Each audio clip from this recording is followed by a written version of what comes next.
In this video, I'm going to be creating something with these images. And what could it be? Stick around to the end and I will find out with you.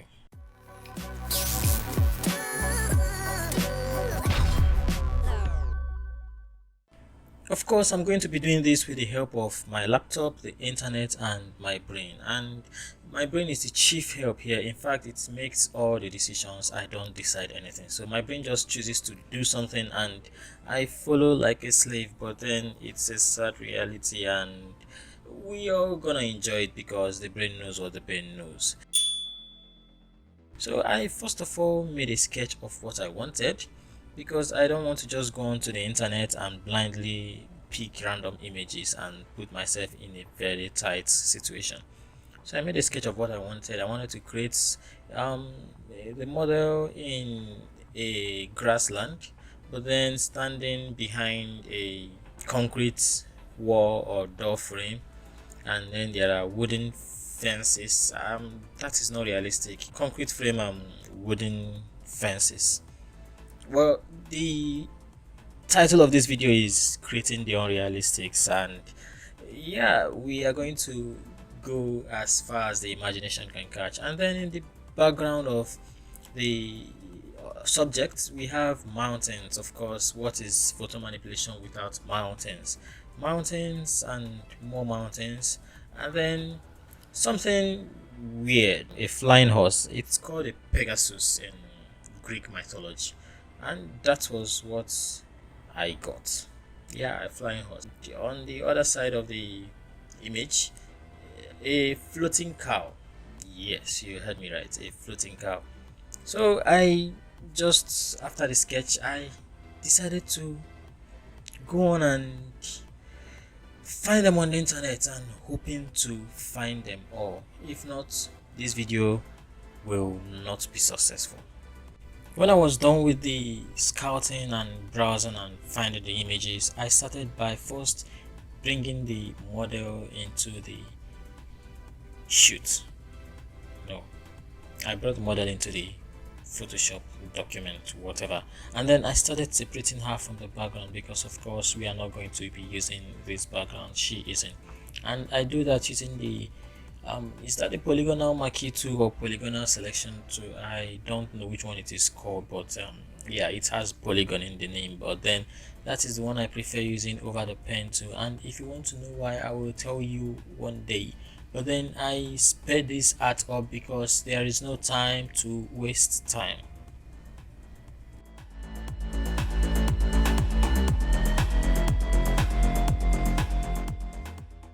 After that, then I proceeded into placing the concrete wall frame, door, whatever, and I found out that it was too short for what I want, or if I wanted it long, it would be too high, and I didn't want that. So I rather made some adjustments, separated the down from the up and did some stretching using the clone stamp tool and what's the other tool called now, the healing brush tool. Yes, the healing brush or the spot healing brush tool. And when I was done, I had this, and I of course converted it into a smart object.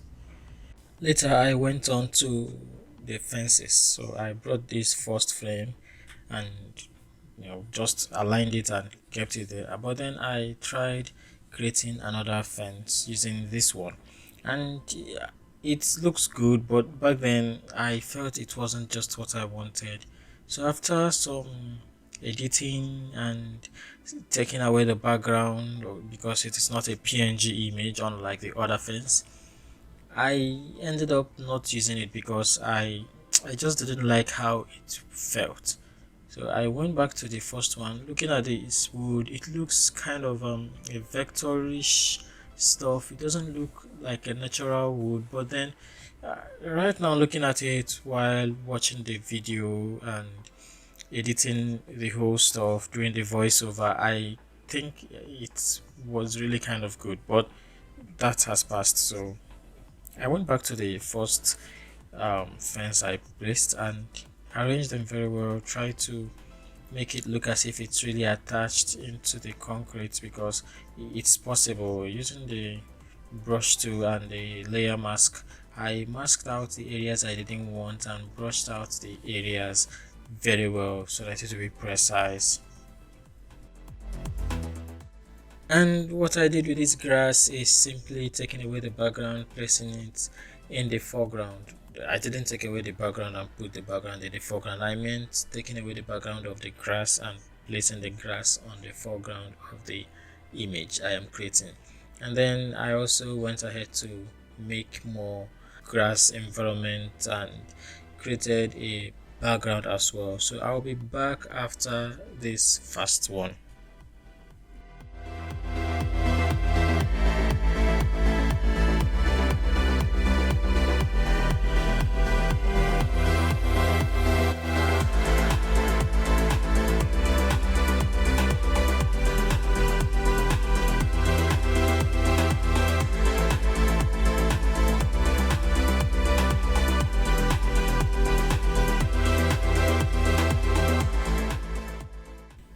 Next up is the background, of course, the mountains this time around, and I used this huge mountain here, and I created a tilt shift blur to it so that it will kind of separate it from the main background gradually, and blurred it out a bit. And while doing that, I observed that I hadn't saved it, so I saved it and continued. So I duplicated the mountain and also made them a little bit distinct from each other by using the brush tool and layer mask. And next I placed the Pegasus.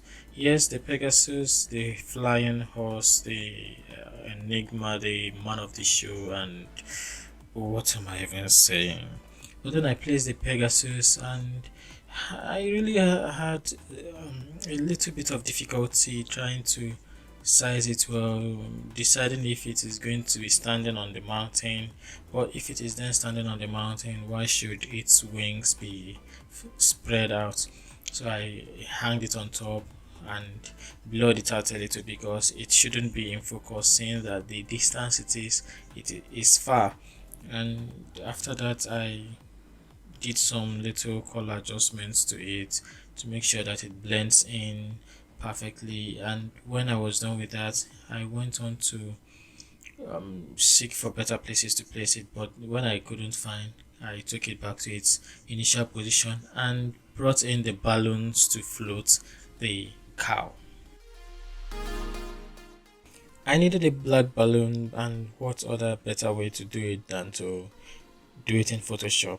I purposely didn't download a black balloon because I just wanted to flex my skills, and it's very easy to make anything black. So just take down the saturation, make it black and white first, and then go to the levels. You can drag it to the extreme end to make it white, or to the other extreme to make it black. It's just that simple. And then I went on to use the brush tool to delete the excess white spaces in between.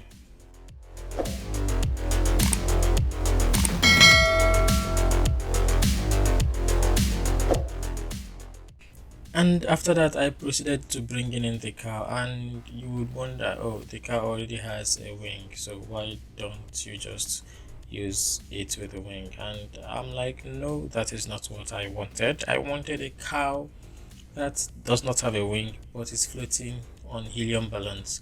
So I got this cow that has this exact pose as I want, but it had wings. So I did the needful, took away the wings and removed it from the background.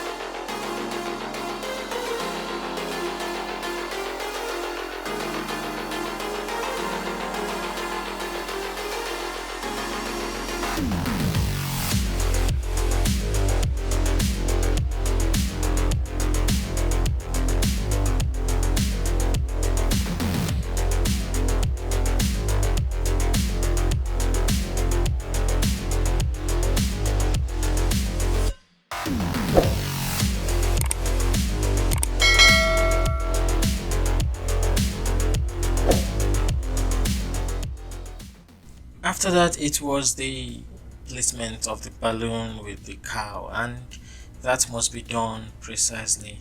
I first of all tried making the cow joints to the strings of the balloons, but it wasn't just working. So I decided to create one myself, join it with the strings of the balloon. It also wasn't working. So I just decided to get rid of all the strings of the balloon and create my own strings.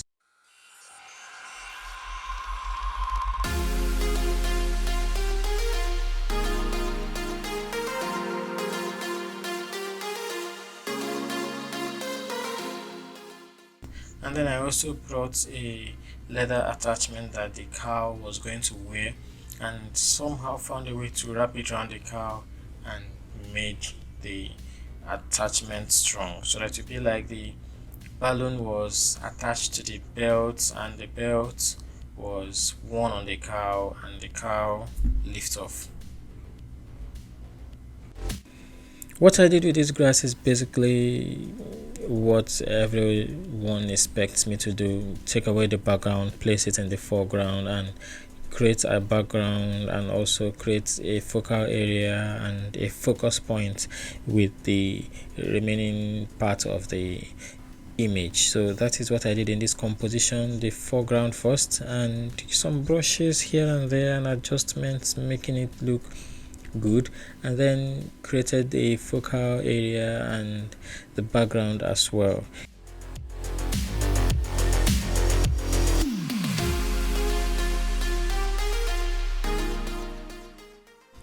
Then I brought in my logo to make it the usual way, finding somewhere in the environment or in the background to just stick in the logo. So I thought of placing it on this mountain, and that was what I did.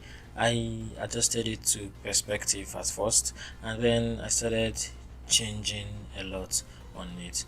And when I was done, I took the mountain itself and duplicated it, and then placed it inside the logo, and also changed the bevel in the layer adjustment layer, adjusted it, the lights, the shadows, just to make it look as if it's a little bit of engravement on the mountain itself, and it's continued with the mountain texture. I made a few more adjustments to it, and when I felt it was okay to me, I left it that way. There was a little bit of back and forth as well in this case, some warping done and so on and so forth, but everything, as when it was aligned perfect to me, I left it that way. There could be still some works done on it, but then you just know the drill.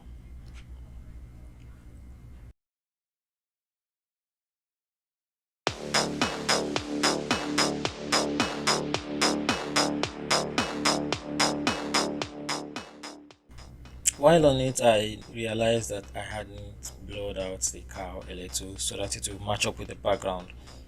So I did that so that you look a little bit out of focus but yet visible. I took the measurement of the blur of the Pegasus and found something close to it, and blurred the cow as well using that same measurement. So I did that, and also turned down the saturation a little bit just to match up with the environment. I worked on the grass as well, turned down the saturation of the grass to make sure that everything is in line.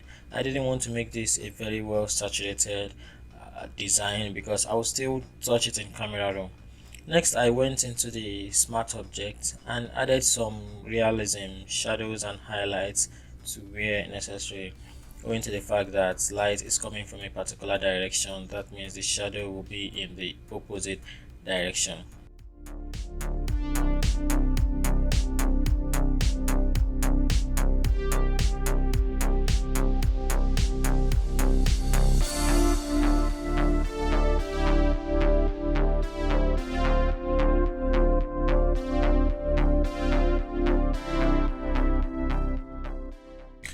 Next was the general color grading, color adjustments, just to blend in a few things here and there, blending the background with the images and blending the images together with each other. And that was pretty much what was left for the video, because I was done with the composition. The sky was set, the car was set, the Pegasus was set, the fence and the concrete walls was set, and the grasslands and the mountains were also set. So I went on to do a lot of color adjustments, but then I now remember that I didn't put enough light rays into the image, so I remembered some glitters and I added it later on in the video. I will speed this up even faster so that it will get to that point.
And when I was done, I decided it was time to take myself out of my misery. So this was what I created in Photoshop: unrealistic concrete with wood and all that. So if you like this video, go ahead to like the video, and if you have not subscribed, please subscribe and turn on the notification bell, and I will see you in the next one.